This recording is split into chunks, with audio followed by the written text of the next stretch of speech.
ఓం మహాగణాధిపతయే నమః. ఓం గురుభ్యో నమః. ఓం శ్రీమాత్రే నమః. పరమేశ్వర స్వరూపమైనటువంటి జ్యోతిష, వాస్తు మరియు ఇతర అనేకమైనటువంటి శాస్త్రములను మనకు అందించినటువంటి మహర్షులకి నమస్కారం. హయగ్రీవ హయగ్రీవ హయగ్రీవేతియో వదేత్ తస్య నిస్సరతే వాణి జహ్నుకన్యా ప్రవాహవత్. అరుణాం కరుణాతరంగితాక్షీం ధృతపాశాంకుశపుష్పబాణచాపాం అనిమాదిభిరావృతాం మయూకైః అహమిత్యేవ విభావయే భవానీం. శ్రీమాత్రే నమః. మనం ఈరోజు నవంబర్ మాస ఫలితాలు ఏ విధంగా ఉన్నాయి చెప్పుకునే ముందు ఇక్కడ ఏంటంటే అసలు గ్రహస్థితి ఏ విధంగా ఉంది అని చెప్పి చూసుకున్నట్లయితే, గ్రహస్థితి మనకి నవంబర్ మాసంలో గురువు వృషభ రాశిలో వక్రించున్నాడు, మీనంలో రాహువు, కన్యలో కేతువు, అదేవిధంగా కర్కాటకంలో నీచబడినటువంటి కుజుడి యొక్క స్థితి ఉంది. అలాగే మరొక విషయం ఏంటంటే, ఈ యొక్క తులారాశిలో రవి 16వ తేదీ నుంచి వృశ్చికంలోకి మారుతున్నాడు. ఎప్పుడైతే వృశ్చిక రాశిలో శుక్ర బుధులు ఉన్నారో, ఈ శుక్రుడు 7వ తేదీ నుంచి ధనస్సులోకి మారడము, ఆ బుధుడు అక్కడే ఉంటున్నాడు కాబట్టి మనకి దాదాపుగా 20వ తేదీ చేంజ్లో వక్రిస్తున్నాడు కూడా. మరియు 16వ తేదీ ఎప్పుడైతే రవి వృశ్చికంలోకి మారుతున్నాడో అదే రోజు శని వక్రగతి కూడా వక్రత్యాగం అవుతుంది. ఈ యొక్క గ్రహస్థితిని అనుసరించి ద్వాదశ లగ్నాల వారికి మరియు ద్వాదశ రాశుల వారికి, లగ్నం తెలిస్తే లగ్నం నుంచి చూసుకోండి, లేదంటే రాశి మాత్రమే తెలుసు అనుకునేటువంటి వారు ఆ రకంగా రాశి నుంచి చూసుకోవచ్చు. అయితే మీకు ఏ విషయాలు జరగనున్నాయి, ఎటువంటి విషయాల పట్ల జాగ్రత్త వహించాలి, ఏ దేవతారాధన చేసుకోవాలి, ఏ గ్రహారాధన చేసుకోవాలి అనేటువంటి విషయాలు చెప్తుంది నేనైనప్పటికీ కూడా చెప్పిస్తుంది సాక్షాత్ లలిత అమ్మవారిగా భావిస్తూ ఒక్కొక్క లగ్నం లేదా రాశి గురించి తెలుసుకుందాం. మిథున లగ్నము, మిథున రాశి. మిథునం వారికి రాస్యాధిపతి అయినటువంటి బుధుడు, లగ్న రాస్యాధిపతి అయిన బుధుడు 6వ స్థానంలో ఉన్నాడు. 6వ స్థానంలో ఉండడం అనేటువంటిది ఏమిటంటే, ఇక్కడ పర్టికులర్గా కొంచెం కుటుంబ సభ్యులతో, బంధువర్గంలో ఉన్న వారికి కుటుంబ సభ్యులతో తెలియని ఒక చిన్న ఘర్షణ వాతావరణం చూపిస్తుంది ఇక్కడ. ఎందుకంటే కుటుంబ స్థానంలో ఉండేటువంటి కుజుడు నీచబడి ఉన్నాడు, లగ్నాధిపతి వేరే 6లో కూర్చుంటున్నాడు. 6లో కూర్చుని అది ఎవరి స్థానంలో కూర్చున్నాడు? కుజరాశుల్లో కూర్చున్నాడు. సో లగ్నాల ఆర్డర్ వెళ్ళి ఎప్పుడైతే కుజరాశుల్లో కూర్చొని ఆ కుజుడు 2లో నిలిచిపడ్డాడో అది ఇచ్చే రిజల్ట్ కుటుంబ సభ్యులతో, అందులో ముఖ్యంగా అన్నదమ్ముల వరుస వారితో తెలియని ఘర్షణ వాతావరణం ఇస్తాడు. ఎందుకు?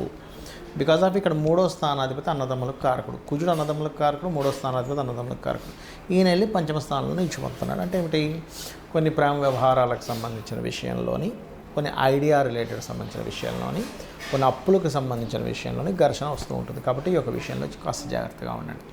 ఫైనాన్షియల్గా మాత్రం నీచభంగ రాజయోగం 2లో జరిగింది కాబట్టి స్ట్రెస్ ఉంటుంది. అట్ ది సేమ్ టైం అనుకోకుండా సడన్గా డబ్బులు కూడా కలిసి రావడం అనేటువంటిది ఇస్తాడు. ఇక్కడ 2వ స్థానంలో నీచభంగ రాజయోగం వచ్చినప్పుడు అది కూడా ఉంటుంది, ఉండదని కాదు. అదేవిధంగా సంతానం కోసం ఎప్పటి నుంచో ప్రయత్నం చేస్తున్నటువంటి వారికి ఇప్పుడు సడన్గా సక్సెస్ అవ్వడం కానివ్వండి, అలాగే ఫ్రెండ్స్ ద్వారా కొన్ని గొడవలు అవుతూ మళ్ళీ కొన్ని విషయాలు ఆన్లైన్లో చేసేటువంటి కొన్ని విషయాల్లో కొంత కలిసి రావడం అనేటువంటిది కూడా చాలా స్పష్టంగా గోచరిస్తుంది.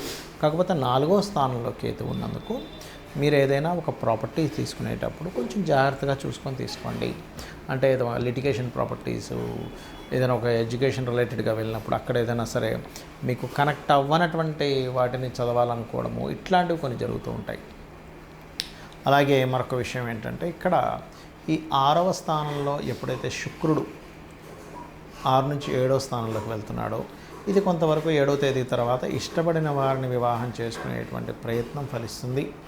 అలాగే మరొక విషయం ఏంటంటే, కొంత గతంలో ఏవైతే కొంత ఘర్షణ వాతావరణం తండ్రితో, గురువులతో అయిందో అది కొంతవరకు అది కొంత వాళ్ళతో మళ్ళీ కొంత కాంప్రమైజ్ అవ్వడానికి అనుకూలిస్తుంది. అయితే ఇక్కడ 10వ స్థానంలో రాహు ఉన్నందుకు విదేశాలకు వెళ్ళి ఎవరైతే ఉద్యోగం చేయాలి, ఉద్యోగ సంబంధించిన ప్రయత్నాలు చేయాలి, క్రియేటివ్ రిలేటెడ్ సంబంధించిన వాటిలోకి వెళ్ళి ఉద్యోగాలు ప్రయత్నం చేయాలి, లాంగ్ జర్నీస్ అంటే వేరే వేరే ప్రాంతాలకు వెళ్ళి ఎవరైతే ప్రయత్నం చేస్తుంటారో వారికి ఉద్యోగ అవకాశాలు బ్రహ్మాండంగా రానున్నాయి. కాకపోతే ఇప్పుడు కొత్తగా వచ్చినటువంటి ఏఐ కానివ్వండి, ఆర్టిఫిషియల్ ఇంటెలిజెన్స్ అని ఇట్లాంటి విషయాల్లో అనుకూలత అనేటువంటి చాలా స్పష్టంగా గోచరిస్తుంది. అయితే మీరు చేయవలసిన దేవతారాధన ఏమిటంటే, 5వ స్థానంలో పంచమాధిపతి 5వ స్థానాన్ని చూసుకున్నట్లయితే పంచమాధిపతి శుక్రుడు అవుతున్నాడు కాబట్టి అమ్మవారి ఆరాధన. కాకపోతే 16వ తేదీ వరకు మీకు రవి 5వ స్థానంలో ఉంటున్నాడు. ఎప్పుడైతే 5వ స్థానంలో రవి ఉంటున్నాడో సూర్య ఆరాధన కూడా చేయండి. దాంతోపాటు కుజ రవి శని గ్రహాల దగ్గర దీపారాధన చేయడము, గోవుకి గోధుమ రవ్వ బెల్లము అండ్ క్యారెట్స్ తినిపించండి, అన్ని విధాలు బాగుంటుంది. మరి లగ్నము రాశి ఇవేమీ తెలియవండి. నీచబడినటువంటి కుజుడు శనిని చూస్తున్నాడు కదా, నీచబడినటువంటి కుజుడు నీచబడ్డ రవిని చూస్తున్నాడు కదా, మరి ఏమీ తెలియనటువంటి వారు జనరల్గా తీసుకోవాల్సిన జాగ్రత్తలు ఏమిటి అంటే, ఒకటే గుర్తుపెట్టుకోండి, ఎప్పుడైనా కుజుడు ఈ రకంగా నీచబడ్డప్పుడు, నీచభంగా రాజయోగం జరిగినప్పుడు ఏం జరుగుతుంది అంటే, అసలు ఊహించని విధంగా ల్యాండ్ రేట్స్లో హైప్ అవుతుంటుంది, డౌన్ అవుతుంటుంది. గుర్తుపెట్టుకోండి, అరే మొన్ననే కదా ఇంత తక్కువగా వచ్చింది, వెంటనే ఇంత రేట్ పెరిగిపోయిందా అనేటువంటి ఫీలింగ్ వస్తుంది. అలాగే రాజు కారకుడైనటువంటి రవి మీద కుజుడు దృష్టి, దీనివల్ల ఏంటంటే కొంచెం అధికారుల మధ్య దేశాల మధ్య ఉండేటువంటి తీవ్రత పెరుగుతుంది. ఎందుకంటే ఇక్కడ శనిని కూడా కుజుడు చూస్తున్నాడు. ఇది గోచారంలో జరిగేవి. మరి జనరల్ పబ్లిక్ ఎటువంటి జాగ్రత్తలు తీసుకోవాలి? ముఖ్యంగా ఎవరైనా సరే ల్యాండ్స్ తీసుకునే విషయంలో, ప్రాపర్టీస్ తీసుకునే విషయంలో, వాహనాల మీద వెళ్ళేటువంటి అంశాల్లో జాగ్రత్తగా ఉండాలి. అలాగే కొన్ని వివాహ నిర్ణయాలు, ఎందుకంటే సప్తమ స్థానంలో రవి ఉన్నాడు కదా, నీచభంగ రాజయోగం జరిగినప్పుడు ఏమవుతుందంటే ఇంక ఈ వ్యక్తికి వివాహం అవ్వదు అనుకునేవి కూడా జరుగుతుంటాయి ఈ నీచభంగ రాజయోగం వల్ల. అలాగే కొత్త వ్యాపారాలు ఎవరైనా ప్రారంభించినప్పుడు, ఎందుకంటే న్యాచురల్ 11th హౌస్లో శని ఉన్నాడు, దాని మీద కుజుడు దృష్టి ఉంది. మరి దీనికి అందరూ చేసుకోవాల్సిన రెమెడీ ఏమిటి చూసుకున్నట్లయితే, నవగ్రహాలు ఉంటాయి మనకి. నవగ్రహాల్లో ప్రత్యేకంగా మీరు కుజగ్రహము, రవిగ్రహము, శనిగ్రహము ఈ 3 తీసుకోండి.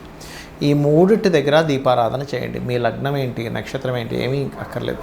అదేవిధంగా వీలైతే చండీ పారాయణము, చండీ వినడము, పారాయణం చేసే దగ్గర కూర్చోవడము, పార్టిసిపేట్ చేయడం చేయండి. సూర్య నమస్కారాలు చేసుకోండి. గోవుకి క్యారెట్స్ బెల్లము తినిపించండి, ఖచ్చితంగా బాగుంటుంది. అయితే ఒకటే గుర్తుపెట్టుకోండి, మనకి గోచారంలో గ్రహాలు ఏ విధంగా ఉన్నప్పటికీ కూడా ఒకటేంటంటే మీ జన్మజాతకంలో అసలు గ్రహస్థితి ఎలా ఉందనేది మోస్ట్ ఇంపార్టెంట్. ఎవరైనా సరే ఈ జన్మలో మనం ఇక్కడికి వచ్చి అనుభవిస్తున్నాం, ఒక మంచి కావచ్చు, ఒక ఇబ్బంది కావచ్చు అనుభవిస్తున్నాం అంటే పూర్వజన్మలో మనం చేసుకున్న పుణ్యము లేదా మనం తెలుసో తెలియకో చేసిన తప్పిదాల వల్లే అనుభవిస్తూ ఉంటాడు మనిషి. అలాగే మరొకటి కూడా ఉంటుంది, మన పూర్వీకులు ఇప్పుడు చూడండి, మనం తండ్రో తాతో ముత్తాత వాళ్ళు చనిపోయిన వాళ్ళకి పిండ ప్రదానాలు, ఆబ్దికాలు చేస్తూ ఉంటారు. అవి చేసేటువంటి సరిగ్గా లేకపోయినా, అంటే మీరు ఇంతకుముందు ఎత్తినటువంటి జన్మలకు సంబంధించిన వాళ్ళు ఎవరైనా సరిగ్గా చేయకపోయినా కూడా మీరు ఇక్కడ ఇబ్బంది పడుతుంటారు, అది గుర్తుపెట్టుకోండి. కాబట్టి మీరు చేయవలసింది ఏమిటంటే, అమావాస్యకి మీ పితృదేవతల కోసమని మీరు దానం ఇవ్వడం. ఎందుకంటే పితృదేవత అనుగ్రహం కూడా చాలా ముఖ్యం.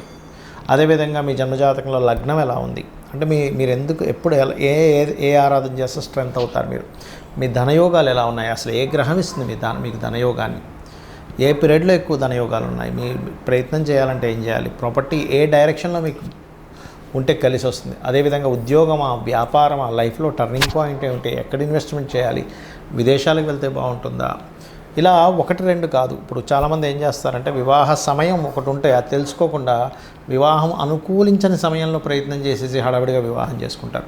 అప్పుడు ఆ కాలం అనుకూలించట్లేదు కాబట్టి మీకు అది కనెక్ట్ అవ్వదు. అంటే ఎలా అంటే, ఇప్పుడు చూడండి, బాగా ఎండాకాలం ఉంది, బాగా పెద్ద స్వెటర్ వేసేసుకున్నాం, ఏమవుతుంది, ఉక్కబెట్టేసి ఉంటుంది లోపల, ఉండలేడా అవి ఎండకి. అలా కాకుండా చలికాలం అయితే ఉంటారు. అంటే కాలం బట్టి మన దుస్తులు మనం చేసేటువంటివి ఎలా ఉంటాయో, ఎట్ ది సేమ్ టైం మీకు అనుకూలించేటువంటి వివాహ సమయము, అనుకూలించేటువంటి విదేశీ యోగము, అనుకూలించేటువంటి కొన్ని ఇన్వెస్ట్మెంట్ సమయాలు ఉంటాయి. అది తెలుసుకోకుండా చేసేటువంటి మిస్టేక్స్ వల్ల ఇబ్బంది వస్తూ ఉంటుంది. అదేవిధంగా కొంతమంది వ్యాపార విషయాల్లో కూడా ఏ వ్యాపారం కలిసి వస్తుందో చూసుకోకుండా వ్యాపారాల్లోకి ఎంటర్ అవ్వడం, తద్వారా ఇబ్బంది పడడం జరుగుతూ ఉంటుంది. అలాంటప్పుడు అసలు ఎట్లాంటి వ్యాపారాలు, సర్వీసెస్ ఇచ్చేవేమైనా పనికి వస్తాయా, లేదంటే జాబే చేసుకోవాలా, ఇంకేదన్నా అనేటువంటిది మీ పర్సనల్ చార్ట్లో ఉంటుంది. ఇలాంటి చిన్న తప్పిదాల వల్ల కూడా మనం ఇబ్బంది పడుతూ ఉంటాం. అయితే ఒకటే చెప్తానని మీకు, ఏది ఎలా ఉన్నా అమ్మవారి పాదాలను ఆశ్రయించి నిత్యము అమ్మవారి ఆరాధన, లలితా సహస్రనామాలు చేయండి. మీ జాతకం ఎలా ఉన్నా కూడా అమ్మవారే మిమ్మల్ని దగ్గర నుండి చూసుకుంటుంది. శ్రీమాత్రే నమః.